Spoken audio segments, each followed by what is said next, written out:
Broadcasting live, this is the Handicappers Report, brought to you by the Clubhouse Racebook, 711 Central Avenue, Albany, and CapitalOTBBet.com, the premier online wagering site in New York State. CapitalOTBBet.com. Sign up today.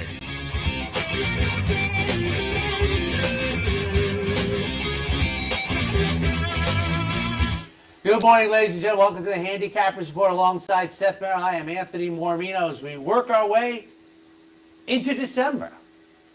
You know, traditionally kind of like the bow on the racing season. And today, big day at Aqueduct. Last big day, I think it's safe to say, for 4 months. In New York, yeah. You're going to have Dave Brennig on Racing Across America. Very nice. A little bit later, talk about that last big day in New York for a while. So, yeah, and it is a nice day, too. Cigar and some nice undercard steaks. You'll be taking a look at that. I've got Tampa today. Tampa is kind of another version of Stars of Tomorrow. 2-year-olds today, some nice 2-year-old steaks action, similar to what they did at Churchill last weekend. And I think it's a fun card down at Tampa. I like the 2-year-old race. I always wondered if the 2-year-old racing, the Stars that's gone this type of program,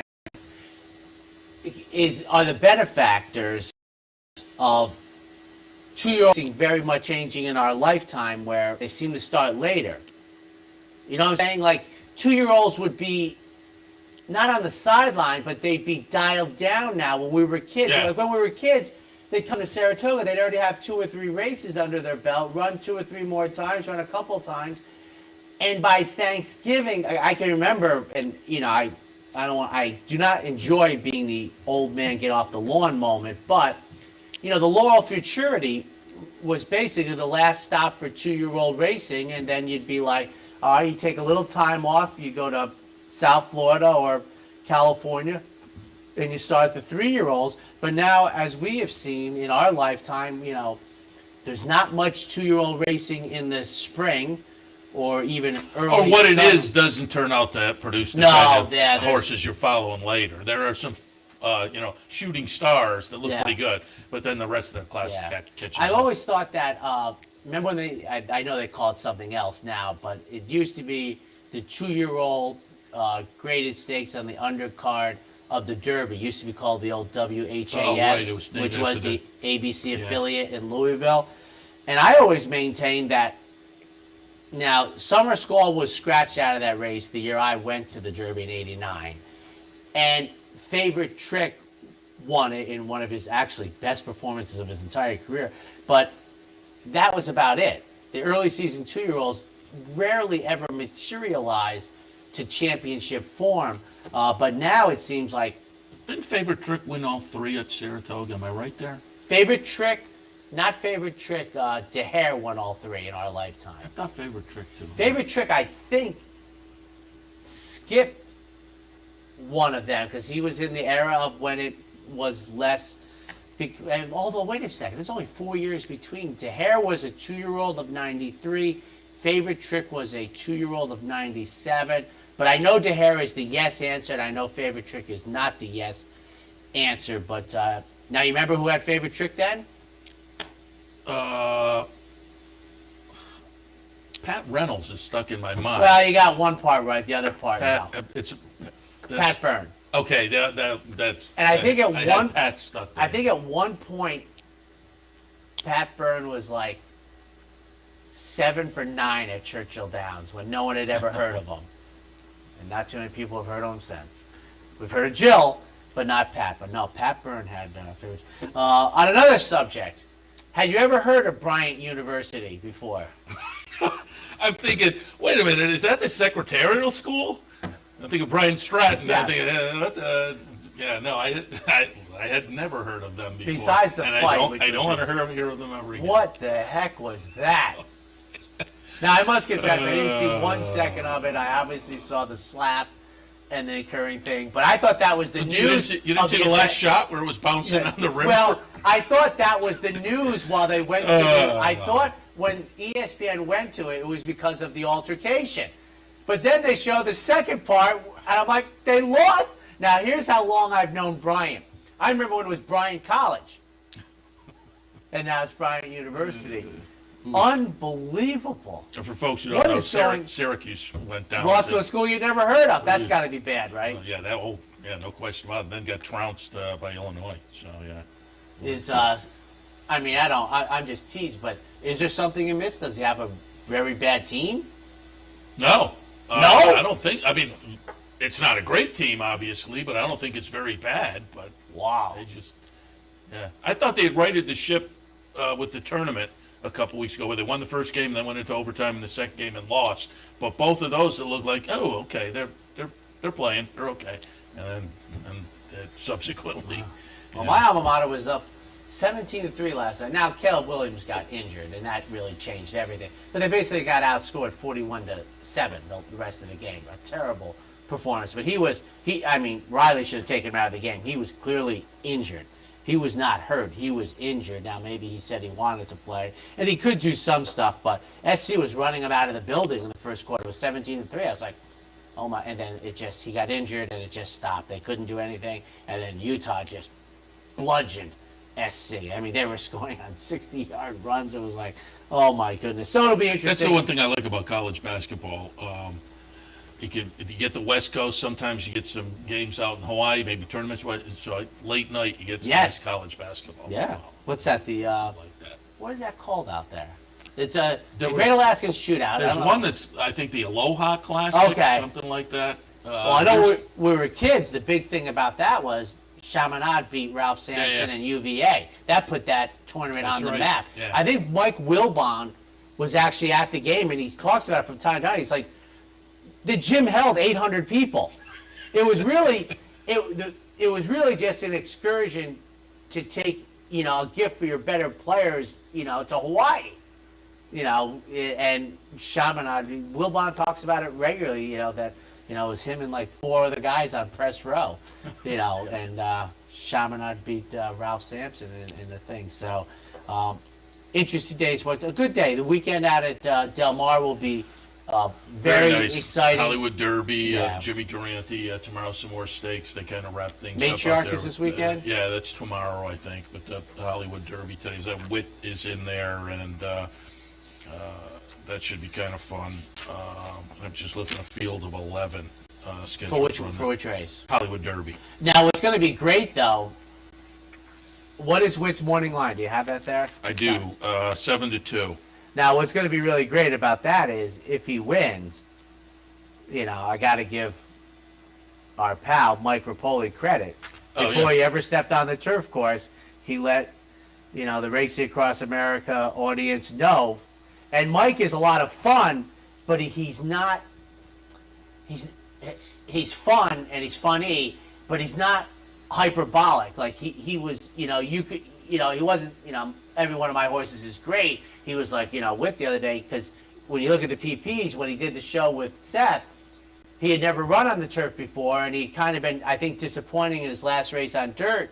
And he said, well, we worked him out on the turf the other day. You're going to see something special. And did he lose his first race on turf? Yeah, he had run fourth, beaten 14 lengths in the Woody Stevens. Then he, after he was on, went in the Hall of Fame, which is the big 3-year-old turf race up at Saratoga, ran second to Ready to Perform, and then followed up in the Better Talk Now and won that pretty easily. Yeah, and he had said, he goes, I knew it's funny, you don't often, the middle of a 3-year-old season, you're like, oh, we're switching, but it'd be interesting to see how, is the Hollywood Derby still a grade 1? It is. Okay. Because my brother-in-law, when Manitoulin won the Hollywood Turf Cup, it had been downgraded to a 2, and rightfully so. Listen, racing isn't the same, but Hollywood Derby, very nice, grade 1. So good action there, and then just going back to last week at Churchill, because we were talking about some Churchill last week. Yes. Boy, that closing weekend. I had Scott Shapiro on with me after we got done, and we talked a little bit about the human side of things.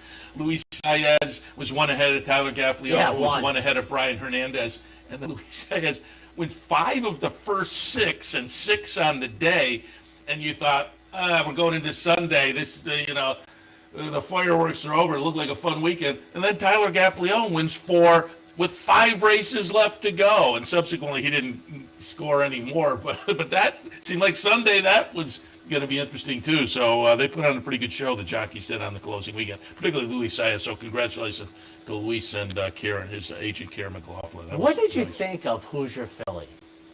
I didn't think it was. I thought it was wonderful for Tom Amoss, who another guy was fantastic on the TV side with us. I thought he was, I thought, even better than, he obviously does television, he knows television, but I thought he was a great interview. I mean, he was fantastic. I mean, I'll never forget the rubber cone. That's, if we ever have him on again, we should have one on the side and go, hey, your man from Chicago wanted you to have this. We know you're on to bigger and better things, but, he wanted to thank you for remembering the little guys on the way up. If you don't remember that story, when Tom Amoss was getting started, he ended up in Hawthorne, which is, Chicago, forget the sister, Chicago, and, he's staying at a motel and he could never get a parking spot, so the guy learns he's a trainer, so Tom gives him a horse that wins, so the guy puts up a cone, so Tom always has a parking spot to come back to. So, but everyone was raving. I guess he intimated something like he was thinking the Derby trail, on the road to the Derby, and I was like, she was very sharp. She was solid, but I was like, and then her buyer wasn't like. I was trying to pull up the buyer, and that's the point I was going to make. I thought both of the 2-year-olds last weekend were good. Visually, she was very visually impressive, but the buyer didn't jump off the page, and so it's one of those where. And I'll be honest, it's one of those things that too much time has passed now. He's not going to speak to it, but Andy Sterling will often, he spoke to Justique's maiden win. He did not speak to her third career start, where she did the same thing again and scored in Stakes Company, but. Who's Your Filly was an 81 and Instant Coffee was an 82. And again, they were both nice wins, but the numbers, they aren't bad for a 2-year-old this time of year, not. But they aren't jumping off the pages. And to match up with the effusive response Tom Amoss had to the horse. I mean, Yeah, I was like, I'd almost like to hear him be like, because it intrigues me because he's an outstanding horseman, so he knows. But the performance figure indicates not that. I'm going to be interested to see, because you've got one today on the Aqueduct card. I'll speak to her in the Demoiselle. Julia Shining, who I said right after that, similar to me to the Justique performance. Very similar. Super impressive visually, but it's so super impressive you wonder, who are the rest of these horses? And so I'll be interested to see. And then what's intriguing is David made her 3-5. I will say, because you're handicapping, and so we can wait for yours, I will say I put her on top. I didn't want to because of that. I just looked at the rest of this field and I couldn't. I agree. I couldn't find anything else. And the horse that she beat came back to break the maiden the next time out, so maybe flattered her a little bit. But yeah, it's intriguing. She comes off a one-turn sprint. Now she's going to really root. I mean, hey. Sibling to Malathat. And again, if you didn't see, she had just an incredible performance at Keeneland in her debut, where she got off poorly and was way back and made this big sweeping move. But then the next day or later that day, the buyer comes out as a 71. So, and as I say, I was looking to beat her. I just don't think in this particular race there's any other way to go. Very but interesting. I'll be interested to see where you go, because as I say, I was looking to get by her. But all right, we ready? I am. I mean, it's a. They do a good job. This used to be, obviously, for a generation, Thanksgiving weekend, the Saturday of Thanksgiving weekend, they used to put the Demoiselle, the Remsen, and the Cigar Mile, and that would really be, well, first off, it would be the last grade one in New York until the springtime. So, and it's, we're going to talk about it more, but not a very good addition to the Cigar Mile. Yeah. We were talking about it earlier this morning with our director, and I'm like, it started off, its first 15 editions were so great, and maybe that's an impossible standard to keep up. And this year, it's maybe not. We'll see. I don't know, but who would you ask for? It's just hard. There's just so far fewer horses now than there were in 1988. And you're probably searching for similar horses that wound up in the Clark last week. And, yeah, that's and they were going to get Obesos. That one, if you didn't hear Obesos, they're having one of those equine herpes scares down at Churchill. And so some tracks have ban the Churchill horses. I from presume shipping that's out. why David made the horse 99 Yeah, to 1. He I was would. like, this horse is, he already knew. Because this horse is not subsequently running. on Twitter, Vic Stauffer said and made a great point. A morning line odds maker, if they get word that a horse is going to be scratched and it's not an official kind of a thing, they'll make it 99 to 1 so the rest of the odds can work out yeah. properly. Well, yeah, that happened. And I think Greg Foley, right? Yeah. He was in transit when he got the word. Yeah. But all right. Big And also, day. Baby Yoda was supposed to go, but came down with yeah. a temperature or something. I don't We'll know whether see. Baby Yoda would have not notched it up. I think Would have made it more interesting. yes. All right, the opener today. Again, we kick off with early sunsets.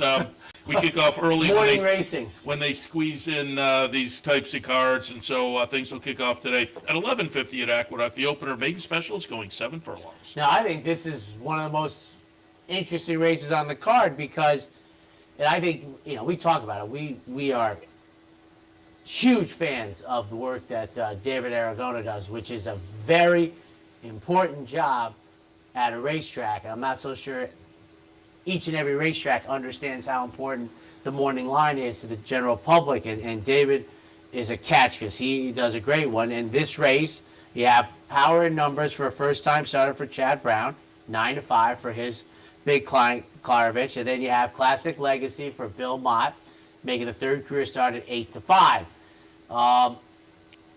To me, I was like, I have them in second and third, but I went 6, 5, 2 because I think I have a Warfront who's going to get lost in the shuffle. It's a first-time starter for Mr. McGahee, as I said, an offspring of Warfront with moderate works for the debut. Jose Lascano is on the outside. 9 to 2 on the morning line, and I think with the other two horses I've mentioned, we might get that. And I couldn't, the other firster, the power numbers is 9 to 5. I'm just guessing. I will say that Gervin has probably been, I guess, the surprise stallion of the year. Be interesting to see what his stud fee is next year. I'm sure it's been announced and I've missed it, but I do have Classic Legacy. I mean, between 8 to 5 and 9 to 5, that's almost the same thing to me. So in that case, I want to take the horse making the third career start versus the first that I don't know anything about.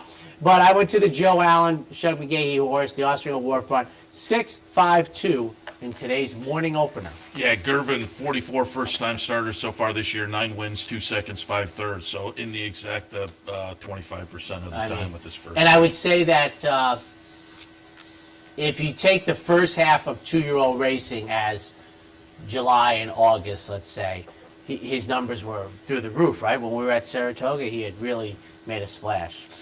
Second race at Aqueduct, Statebred maiden specials, 3/4 of a mile.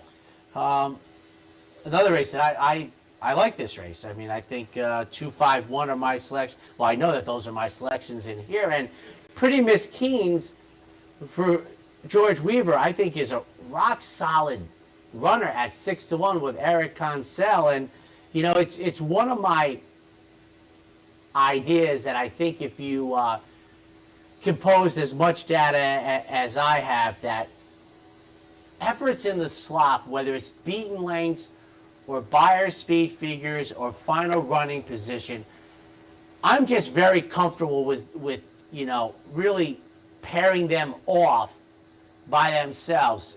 And so for me, I like the debut at Saratoga at almost 20 to 1.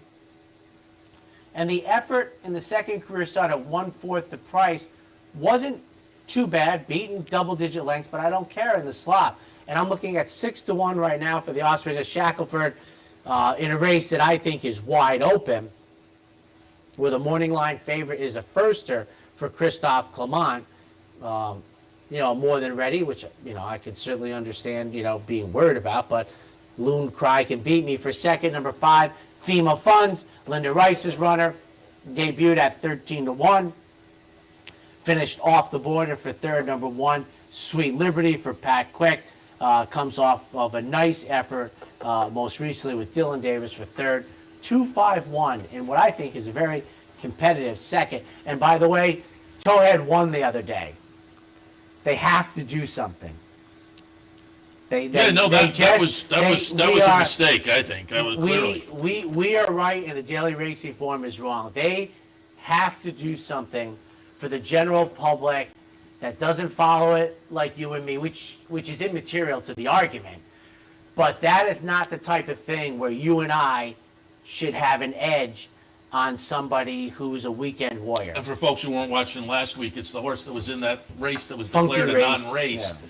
But he still showed the win in the win column, which it wasn't a win, really. No, it's not even debatable. It's not a win. And we talked about how, and I feel very confident without having it in front of me, they divided the purse, equally amongst everybody, and you go on. And we said it, if you don't remember the race, That's- they couldn't get the starting gate off in time, Yeah. and eventually they did, but on the backstretch, the outrider went, and so half of the field stopped. And so it's not a legit race to put records like that. And I will, as you were talking about the sloppy track, I got thinking, Yes. and I've never thought of this before. We've talked about the Tomlinson.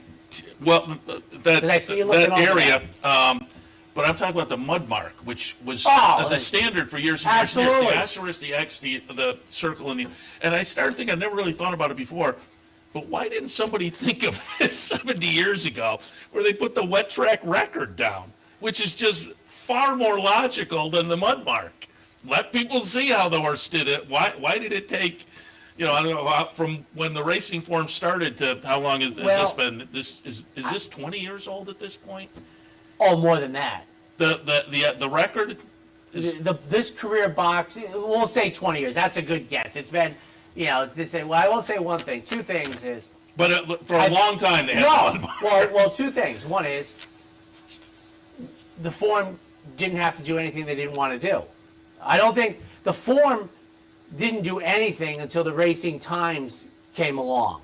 Yeah, you're right. Competition moves the needle. Right. And listen, there was a time when turf racing wasn't parsed out. There was a time, I do think I remember, and this is going back to the 70s and 80s, when your hurdle career was parsed out. But turf racing was not. So you'd look up at the monies earned. I mean, these really are the medieval days of handicapping, but they weren't forced to do anything, and they didn't do anything. That probably is a very good explanation, because as you were talking, I'm looking and thinking, why didn't this is completely Easy logical? stuff, How yeah. did they not Oh, the layoff come up line. with Remember when it this? would be nothing? Yeah. They brought the layoff. I mean, no, the competition, as you said, changed everything. Third at Aqueduct, stakebred claimers going 6.5. And I think I wasn't the first person that said it, Seth, but this is going back 25 years ago. People would say, people that follow the Racing Form was the Racing Times. I mean, that's how radical the change was from the stodgy Daily Racing Form. Just take my experiences, from like 1975 to 1990, they hardly changed anything. And then it used to be the running joke at the track was, well, the form is the Racing Times. I mean, Steve Chris took over, who was at the Times, and they really moved it up. 6, 5, 7, ladies and gentlemen, my selections in race number 3. And Quality Stones to me for Pat Quick. As I looked at this race, I mean, it's 6.5 furlongs. I think I have a pace advantage in this race. The 6 would maybe be better for me than 6.5. But boy, I'm a big pace guy, and I was just looking at this race over and over again, and I'm like, boy, I think the speed is directly inside of me. Maybe I'd like to switch jockeys with the 5, but Quality Stones to me should sit a quite attractive trip with a 7-pound bug. And for second, Beautiful Karen, who to me is the main danger of my top pick. Rudy Rodriguez, Luis Saez, blinkers on, second off the 25 claim. For third, number 9, Diva Banker. Ray Handel sends out this runner. Only 2 starts since July 3rd. The more recent one, a very good effort at 16.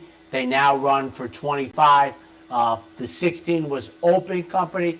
The 25 is state breds. Very intriguing. 6, 5, 7. I will say you have the right kind of runner for having if I have a 10 or a 7-pound apprentice on board, I want a horse with some speed. So all the trainer has to do is less thinking. Just, go as fast as you can, as far as you can. I remember years ago when I think Edwin Maldonado won his first Derby, and he was, young, and I said, well, the one, it's got to be I'll Have Another. Yeah, Nyquist and I'll Have Another, or his two, and I'll Have Another. And I was just like, well, he's got it easy because he doesn't have to think. Let them all run.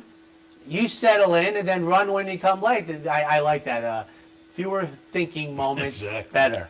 Fourth at Aqueduct, state bred maiden claimer, going 6.5.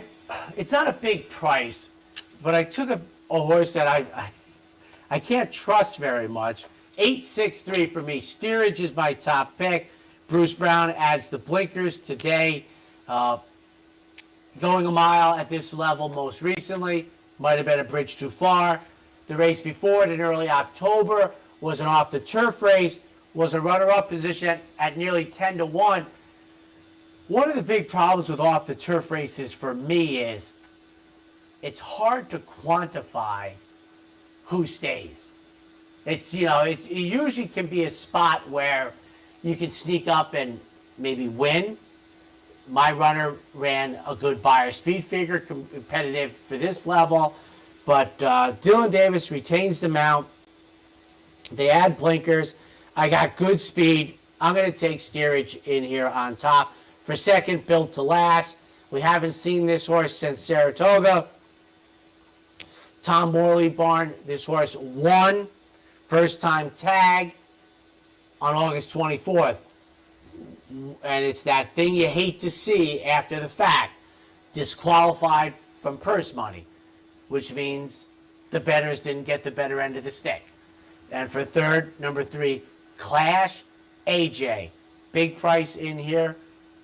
863. Now, have you ever knowingly been the benefactor of that? I have never. And I pay close attention. When I see it, know, but I can't say for certain. When I see it, I look back. I have a very close horse racing friend of mine that was a huge benefit of it once. Huge. And he said to me once, he goes, "No, I'm not giving the money back." Not that I expect to. I have never been I can't a benefactor say for certain one way or the other. All right, the fifth race today at Aqueduct. I should qualify. The horse was disqualified after the fact. I mean, I shouldn't just talk in code or something. To the audience, I'm letting them know what we're talking about. Yeah, and that's what you're talking about, as opposed to a DQ at the time. The horse won the race. The bettors because got I don't know whether I've ever gone back and looked to kind of check in those situations. And I'm assuming that's the horse that Tom got. I think so. Days for. The days for. Yeah. Fifth race at Aqueduct today, optional claimer, non-winners of 2 other than 7 furlongs is the distance. 7-2-1A for me. And now that I see the 1A, I have to ask my longtime friend and director of this show, Dan Hayes. The other day I had the 1E and he didn't put the E in. I didn't think he... Oh, see, there you have it. There you have it. We don't have an E. But I thought it was a space thing, and then I see the A, and that's it. But now I have the answer. Dan tells us there is no E, so you cannot buy a vowel on this show. We do not have the E. So, but I do like... You can buy all the vowels. Not all of them. Apparently you can buy the A, and probably that's the only one. So Milton the Monster is my top pick. John Service, who's brought a couple horses in from Parks for the stakes action. I'm hoping Milton the Monster wasn't brought over to keep one of the stakes horses calm, that it's actually a runner. But John is an excellent trainer. I think he has probably the by far highest strike rate at the Derby and the Kentucky Oaks. I think he's 2 for 2, right? He's brought one horse to each race, and he's walked away with the money. But Milton the Monster, a quality horse with Luis Saez on the outside, a 1-run son of a gun. For a second, Hero Tiger going out for John Kirby. Comes out of a victory at Churchill Downs. That was in the slot, but before that at Parks, raced well, going 6.5. And for third, scheduled to break for the number 6 post position, Norm Cash brings in Monday Morning QB, who won at this level 2 races back at Laurel. Now their optional is $40K, running for $62K as they won the allowance condition 2 races back, 7-2-1A. You talked about David Aragona earlier. I Yes. totally agree. Very good. But I'm going to be really interested to see what Bourbonic goes off at. He's got the horse 3-1 on the morning line. This is the horse that upset the Wood Memorial last year at 72-1. Really hasn't done a thing since, but has been in stakes. Drops out of stakes company. But First start of the year, and like I said, I no longer care about that anymore because it used to be a very select group. Bobby Frankel and Christophe Clement. Now it's like everybody in the pool. all right, we'll take a break. When we come back, more Aqueduct a little bit later Exactly. on. Tampa Bay Downs. Stay tuned. Capital OTB is now streaming live on Roku. The RTN Racing channel on Roku lets you watch OTB TV live through your Roku device or your Amazon Fire Stick, rather than being limited to computers and mobile devices, which means you can now watch OTB live wherever you are. Simply open Roku, scroll to find the RTN channel, then click on OTB TV. OTB TV on Roku. Try it now.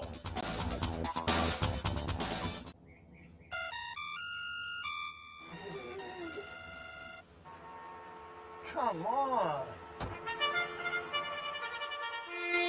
I want sales reports on my desk by Monday. Whoops. My bad. Love racing?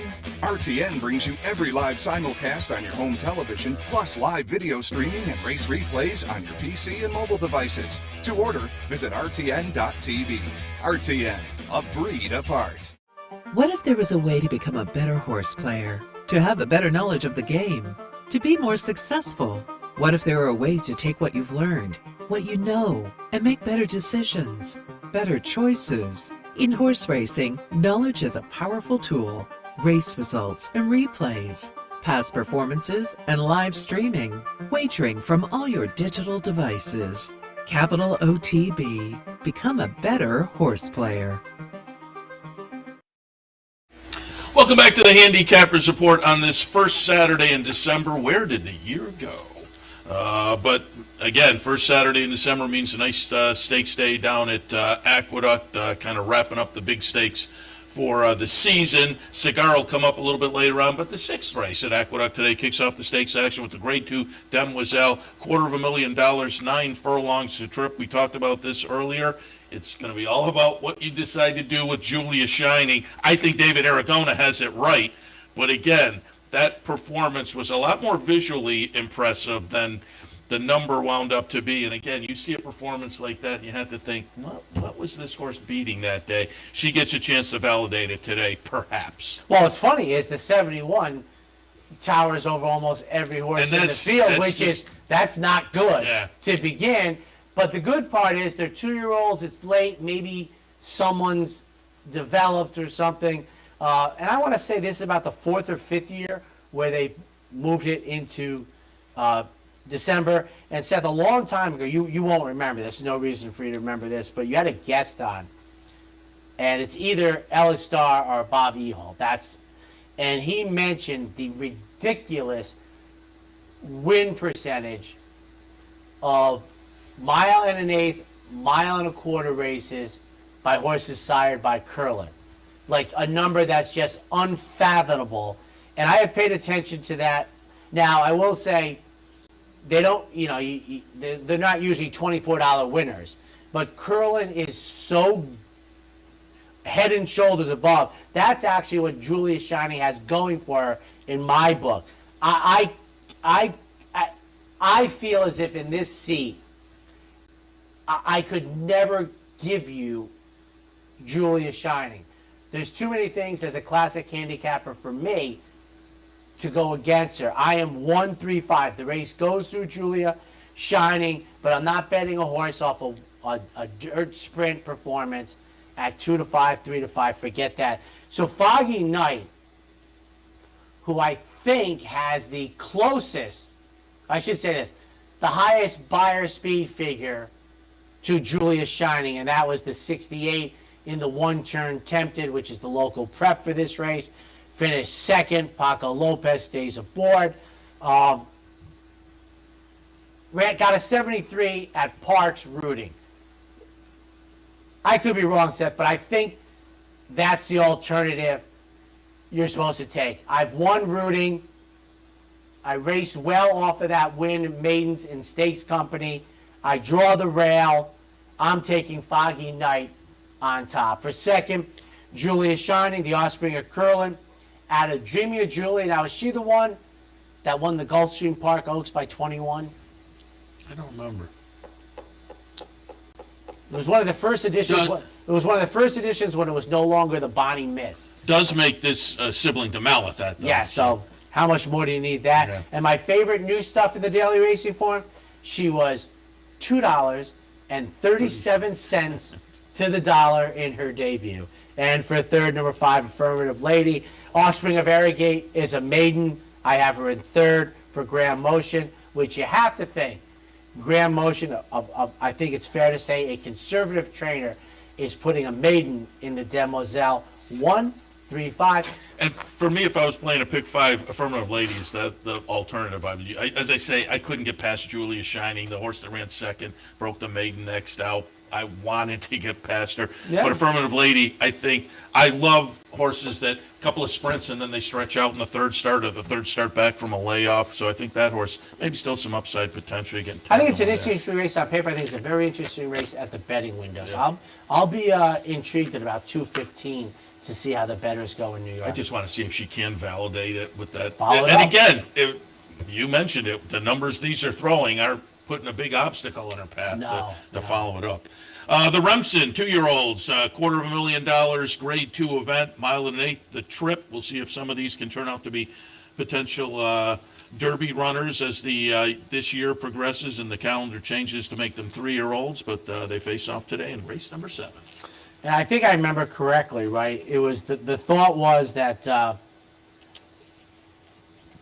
the Remsen, which has been a much hyped about race and doesn't seem to work out over 35 years, that Zandon was going to be the horse to. I'm not so sure that he did. And he'll be on in a couple of minutes. This favorite I like. This is a little bit higher price too. 256, Tuskegee Airman. 2 for 2, 1 on debut, obviously, then 1 at 1-5. Going 2 turns at Delaware, an offspring of Street Sense down inside. Now, what's funny is I'm not familiar with these silks. I am familiar with Cash is King LLC, and Luis Saez, who rode this horse on debut, gets the mount back. And 2 things I'll say about the debut. And by the way, I know this will sound funny, but you were doing Parks that day, and I threw in that I liked Tuskegee Airmen in the debut, which was the kickoff of Pennsylvania Derby card day, and he followed that up and gets Luis Saez back in the saddle. I'm expecting good things from this runner here this afternoon. This is the horse that I think has brought John Service to Aqueduct today. Midnight Trouble, new barn, comes out of a second in the aforementioned mile race at Delaware Park from my top pick.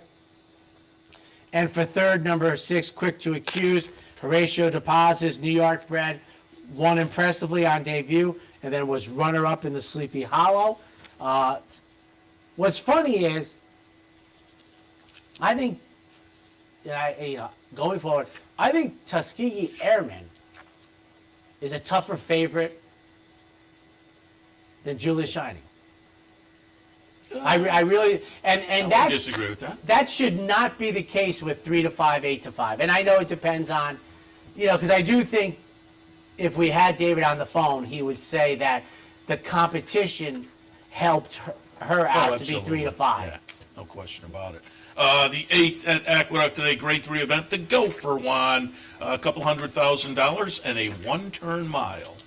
I've said this many times before, and I know people hold her in high regard. I just don't think she is perhaps the most underrated horse I have ever come across. I don't think people realize. I will say this.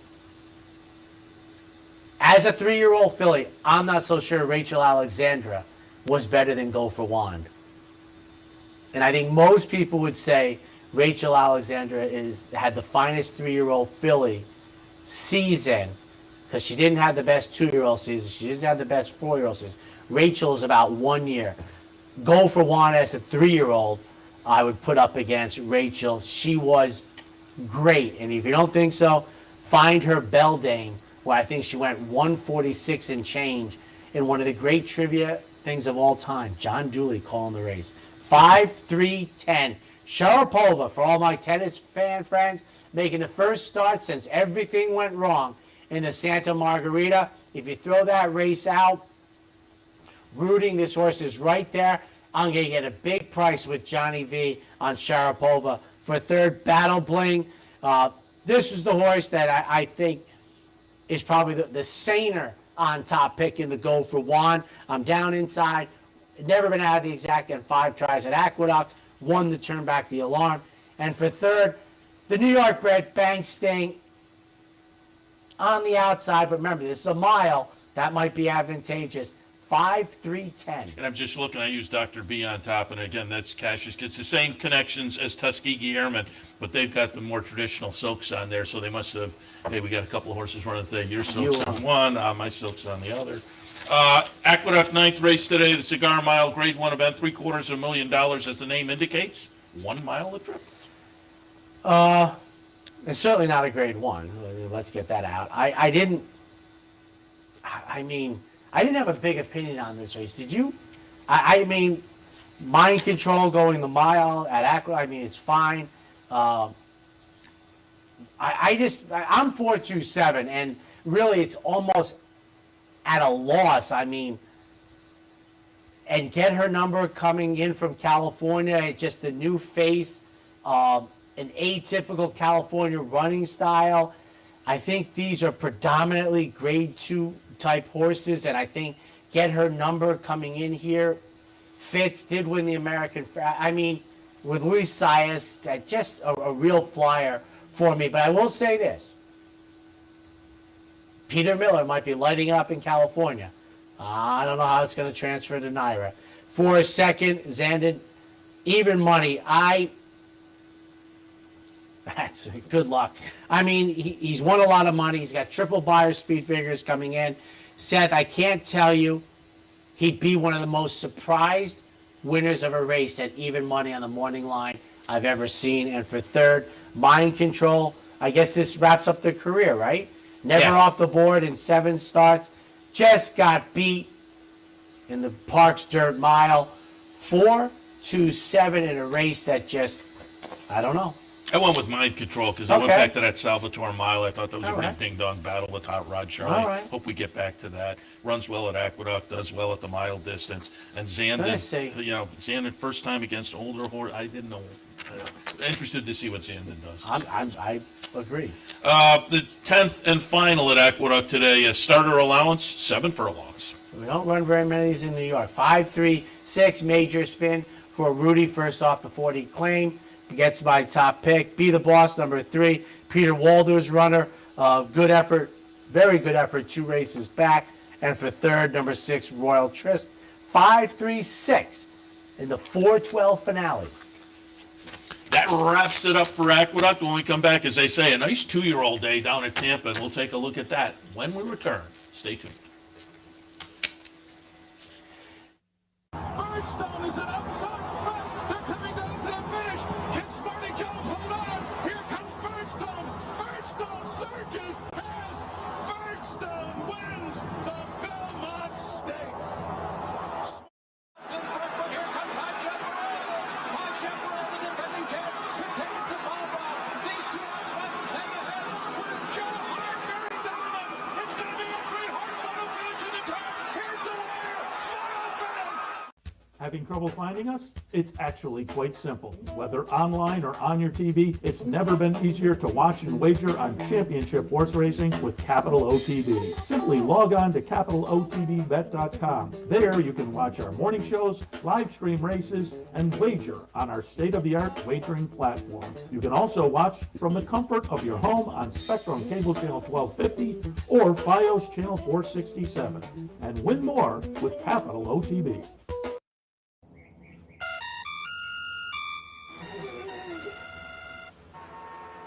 Come on.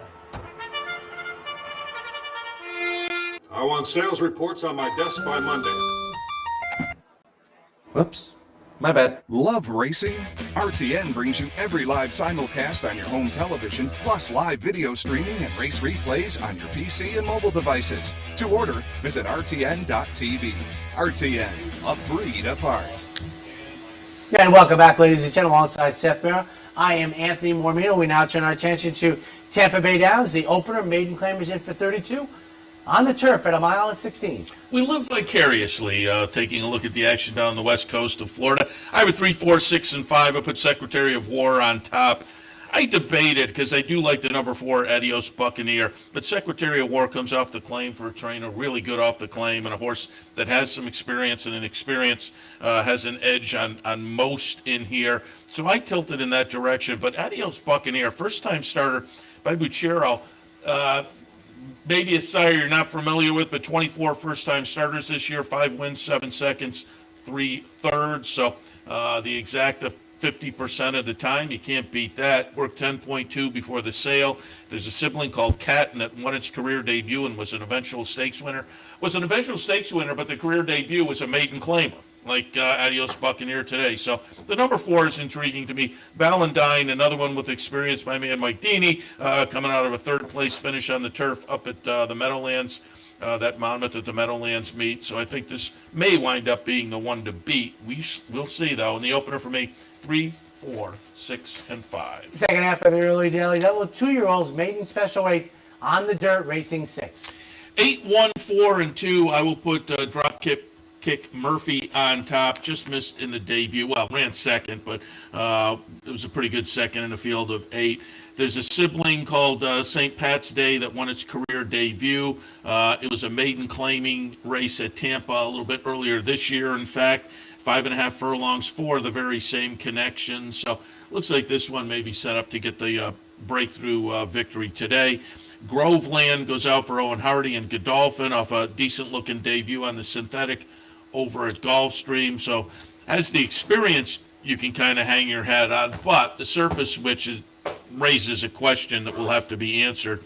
And Ship the Goods goes out for Christophe Clement. So obviously they come over from the Payson Park base on the other side of the state. But this one has a sibling you might remember from a couple of years ago. Nice little 2-year-old runner, Boldor, for Steve Asmussen. That one won its career debut. I was in here handicapping and doing the TV that day, and Boldor just attracted my attention from that point on. Was a horse that showed a little bit of early talent, obviously, with the debut win and beyond. So for me, Ship the Goods, a little bit of breeding, and Christophe Clement may make this one intriguing. See what you get as they go into the gate. I think the 4-1 is fair. Certainly if it floats up, take an extra look. With the second at Tampa, 8, 1, 4, and 2.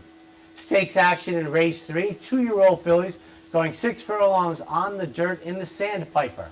3, 6, 5, and 1, Dreaming of Snow on top. It's Gerald Bennett, high percentage guy down at Tampa. You know, the start has been a little slower than you would expect, but that was a situation with Bennett last year. It took a little while before he kind of got going and put up the Gerald Bennett numbers. This one comes in off a debut at Colonial, a debut win. I think it was good enough to think that this horse is going to match up nicely with these, but with only one start, probably still has some upside as well. So I'll put Dreaming of Snow on top. Second spot, I'll use Lady Radler. The horse that beat Lady Rattler last time when this one stepped into a stakes race, Key of Life, was the beaten favorite running third in a Churchill Down stakes race next out, ran behind Red Carpet Ready and Twirled. I think those are both going to turn out to be okay. So this one ran behind one that, again, was the beaten favorite, but I think beaten by a couple of okay runners in a Churchill Stakes. So I'm not looking at that as a negative in a couple of ways, because the horse that won that day, who probably is okay, but also that was the first try in Stakes Company, so got some nice experience there. So Lady Rattler will be tough this afternoon, and Darth Vader in the third spot, comes over from Gulfstream Park, steps out of a couple of stakes races there, including a nice stakes win last time. So that counts, not just experience, but stakes winning experience on the move over here at Tri-Stakes Company at Tampa. For me, in the third, 3, 6, 5, and 1. On to the fourth, 2-year-olds, optionals in for 25. Starter allowance also racing 6 on the dirt. 4, 3, 7, and 2. Astonishing Annabelle on top. Chantel Sutherland in town for some rides today. Delgado trains. Potent connections with a horse that has done very well. 5 career starts, 4 exacta finishes. I think is well suited to this group this afternoon and makes sense. Dixie Magic in the second spot. Also a horse with a series of races under the belt already and mixed results. One in the career debut and subsequently hasn't quite run as well. I thought, however, going back to that debut, plus what we've seen so far as compared to this particular bunch, I think Dixie Magic is going to fit nicely and rebound to a better effort. And Greg Sacco, I'm guessing from looking at the first few cards down at Tampa, I'm guessing Greg Sacco is based down there this year. He has this one, Okay Let's Go, in the mix, the number 7, coming off a maiden win at Delaware last time. Did it with a much improved number. This is probably a little bit of a saltier bunch, but again, it looks like that last might have been a little bit of a light bulb moment to build on in the fourth. 4, 3, 7, and 2. In race number 5, we have 2-year-old fillies, maiden claimers in for 16, racing 6 on the dirt. 4, 8, 6, and 7. I'll put Summer Night on top. Moose Maiden Special Weight to maiden claiming, now debuted on the turf up at Belmont at Aqueduct. It's my man Mike Deeney, a Ballybrit stable, one of his main owners. This one had a sibling called Evoking that won the career debut at Belmont last year in an off-the-turf maiden special event. So I'm going to look for this one to maybe be a little more intriguing in here. They tried the turf in the debut, didn't run well there, but now they get the class relief. There's a little bit of breeding to count on. I would like to see a little bit more than that 4-1 price. We'll see how it works. I mean, this one got trounced at 57-1, but I think the move back into the claiming ranks, or the move into the claiming ranks, accounts for some of that price on the morning line. But we'll see where the betting public goes. I'm hoping for a little more value. Ladiness in the second spot. Another great Sacco runner. Claimed this one at Delaware 2-back. Came down to Tampa last time and ran against maybe a touch better and ran a decent little third. Should build off of that with the experience under the belt over the surface. And Sunshine Girl goes out for the aforementioned Gerald Bennett. Moves out of the Marcassi barn up at Woodbine. Comes down and tries the dirt as opposed to the synthetic. That to me is the big question mark, but it may be mitigated a little bit by the class drop. It's not much of a drop, but it may be enough to put the horse in the hunt with this bunch. 5th at Tampa, 4, 8, 6, and 7. On to race number 6 will be a mile 16th on the turf for 2-year-olds. Maiden claimers in for 16. Swinging here, but that said, I'm going to be interested to see if the price holds up. It certainly may off the last effort, but there are things to like about number 4, 4, 7, 8, and 5. Again, I'm kind of taking a shot. Connect, very good sire of win early types. His first out runners this year, 61 of them, 7 wins, 5 seconds, 8 thirds. That said, none of them on turf. So the mixed messages there. They win early, but not on this surface. There's a full sibling called Royal Rosie, 7th and 6th and 3rd, and had a couple of wins. Another sibling called Social Butterfly, 3rd, then had 2 wins. One of those was a stake, however, on the synthetic at OBS. So this horse, given that sibling with some synthetic success, might be interesting moving over to the turf. The win early sire, the serious class relief. I'll take a little pop here at the 20-1 morning line with He's Connected. Possiblemente in the second slot, debut at Pimlico. Finishing position wasn't much. The numbers compared to these was okay, and you get a serious class drop that may make that number far more potent in with a bunch like this. And then Dad's on a roll in the third spot. Mike Deeney, trainer Mike Deeney for owner Mike Deeney, in the career debut. The workouts aren't much, but it certainly is a race where you can make a case to swing with a fresh face. So for me, in the sixth at Tampa, 4, 7, 8, and 5. On to race number 7. We have 2-year-old fillies, maiden special weights, 6 furlongs. 8, 9, 5, and 1. I'll put the Gerald Bennett runner free shot on top. Moved down to Tampa from Presque Isle last time and ran a close-up second. Should benefit from that and run well today. Opus 40 comes down from the Mid-Atlantic, Pimlico, and Laurel. Those first 2 starts for Arnaud Delacour have been sprinting on the turf, switches over to the dirt today. That's going to be the real big question mark. And at 2-1, I can't pull the trigger to put this one on top. I think there's a big question mark that has to be answered with the surface here. But what we've seen so far certainly says if this horse takes to the surface, becomes a contender. Royal Dame in the third spot, moves out of the Eddie Keneally barn, where this horse had a couple of Kentucky starts to begin the career.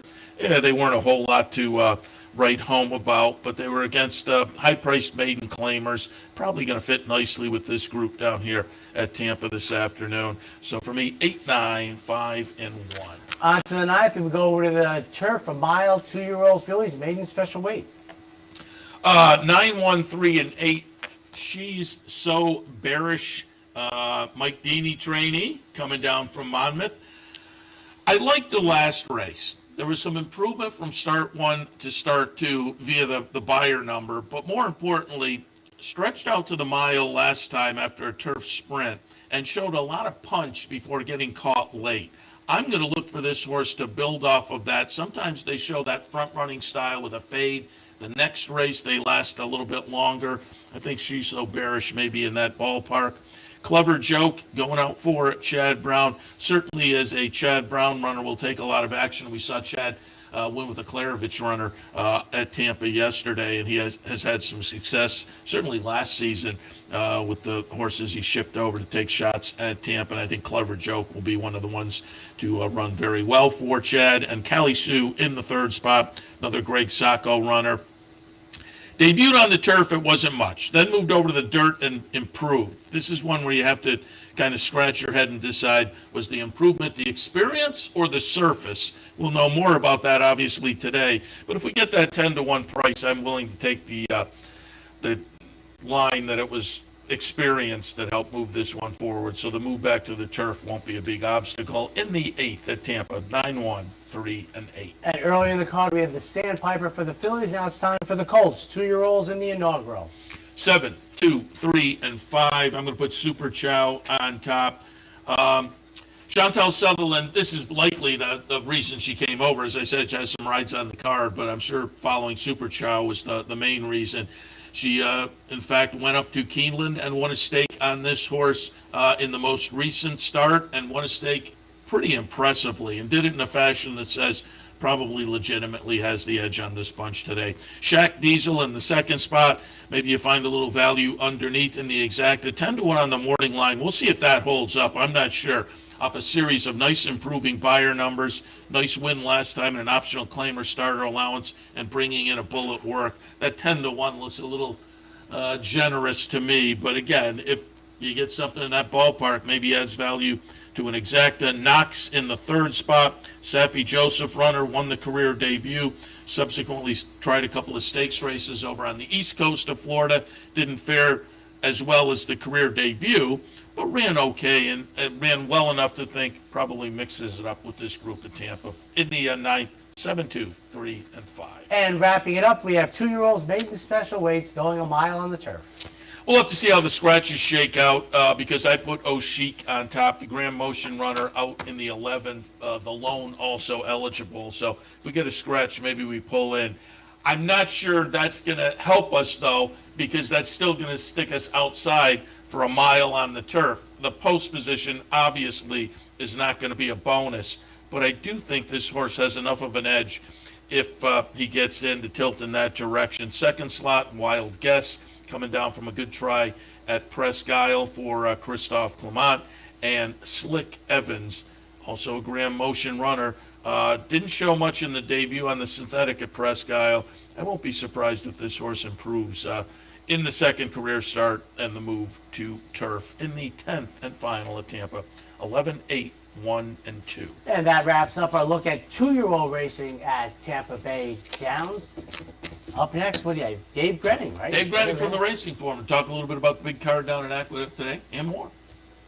Yeah, terrific card. I mean, it's it'll be intriguing. I mean, the Cigar Mile is an intriguing race. White Abarrio. I mean, there's some storylines. Yeah, we didn't talk about White Abarrio, but coming out of it, going into it. I mean, it's mind control at the mile in Grade 1 company as he exits stage right. I mean, you got the 2-year-old, fillies, the Colts. I mean, it's the Go for Wand at the 1-turn mile. Very nice day. I didn't look at the weather. Hopefully, it's a mild day. I know earlier very in the week windy they were the other talking day. potentially some rain. Yeah, so we'll see if moisture. Julius Shining to me is the intriguing runner on the card.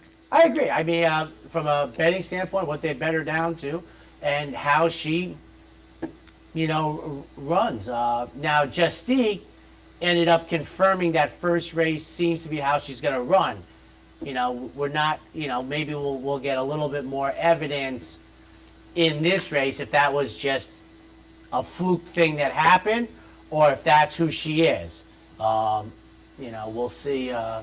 It's interesting. I will not be finding out at 3 to 5. I will be strongly betting against. But he stays, I go. It's a great day of racing across the landscape. A terrific day out at Del Mar that we touched on a little bit at the beginning. And I think it's fair to say, except for people like me, where December 26th is a huge day in racing, this is kind of the last big day in racing for a while for the headliners, as it were. What's we got? Naira's got 2 more weeks of racing. Yeah. Before they And then take you get the grade ones out of Santa Anita at the end of the year. Yeah. I mean that first couple days, they kind of slid years ago the La Brea over to day 1. So, but have a great Saturday. Enjoy the racing. We'll see you next time. You're watching OTB TV, a service of Capital Off Track Betting.